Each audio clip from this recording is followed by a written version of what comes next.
Welcome back. Now, African farm yields may fall as much as 20% in the next 4 decades because of climate change, and that's unless the continent adopts climate-smart agriculture.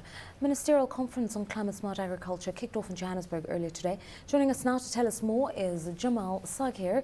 He's Director for Sustainable Development at the World Bank, which is one of the organisers of the event. Thanks so much for your time, Jamal. Now, South Africa is obviously gearing itself for COP17, and the recurring issue is this question of food security, not just for Africa, but for the world at large. But from where you're standing, how dire is the situation for Africa? But first of all, food security, climate change, and poverty reduction are all linked. We cannot anymore talk about them separately. In the case of the continent, when we look at that, feeding Africa and the globe will be one of the major challenges of this new century. When we look at the data, we are extremely concerned what's happening on the planet right now. But in the next few years, we'll have around 9 billion people by 2050. We'll have to feed them. We see productivity going down. We see major issue. We see some other infrastructure missing. So for the African continent, I think the priority will be what kind of commercial agriculture we'd like to see, what kind of food security policy we'd like to put in place, and how does it link to resilience, to adaptation policy in order to feed people.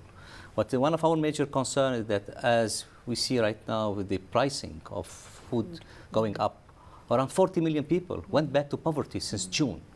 And if we continue the price to increase by 10%, we'll have another. We'll talk about the volatility of food prices and international markets. There's a bit of a discrepancy here. We've got a lot of uncultivated land in Africa, and yet the continent is a net importer of food. Why is there this disconnect? We've got the land to farm, we're not farming it. You're absolutely right. When we look at the total irrigated lands in sub-Saharan Africa, it's equivalent to what the irrigated land in Mexico in one country. This is only 5% of the irrigated land are really irrigated. We have water in the continent. We have water fountain coming from Ethiopia, DRC, Guinea. We have South Africa, of course. The question is what kind of methods of harnessing these technologies. I think as we go on, we need to think much more about technology, about innovation. That's what the continent has been lagging.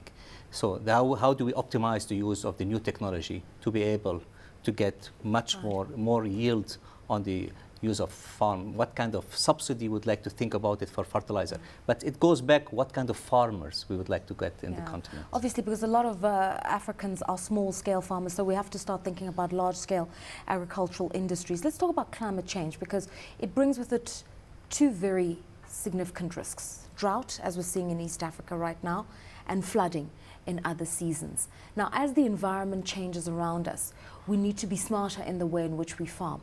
This brings the question of climate-smart technologies. What does that mean? What is climate-smart agriculture? But first of all, we will see in the future more flood, more drought, more often. And unfortunately, that's the reality in climate change. When we talk about climate-smart farming technique, we talked about crop residue management. We talk about water management technique. We talk about seed management.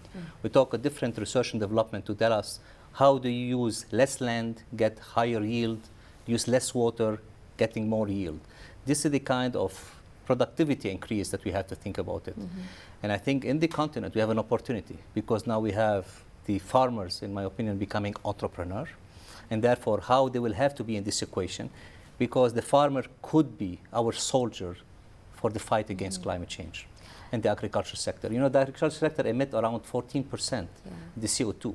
And in Africa in particular, the continent has not been creating climate change. It's being really the victim of climate change, because the sector in Africa, as you know, climate CO2 is around 5% emission per year, which is equivalent to what the airline business emit per year, by the way. Okay, so more conscientious farming. How do we get this message out to small-scale farmers? Because the majority of African farmers are subsistence farmers. So there's two issues here. There's the question of commercializing agriculture at this level, and then as we start thinking about more commercial, big agricultural economies, it's employing these new smart techniques.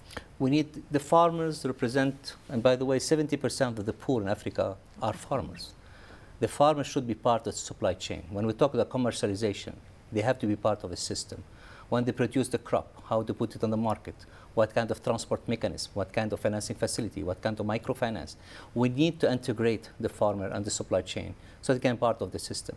We have innovative idea being developed right now in Ethiopia and South Africa and Ghana about looking at different way of getting those farmers to become entrepreneurs. Once again, I think at this stage, it's very important to invest also in infrastructure related to agriculture.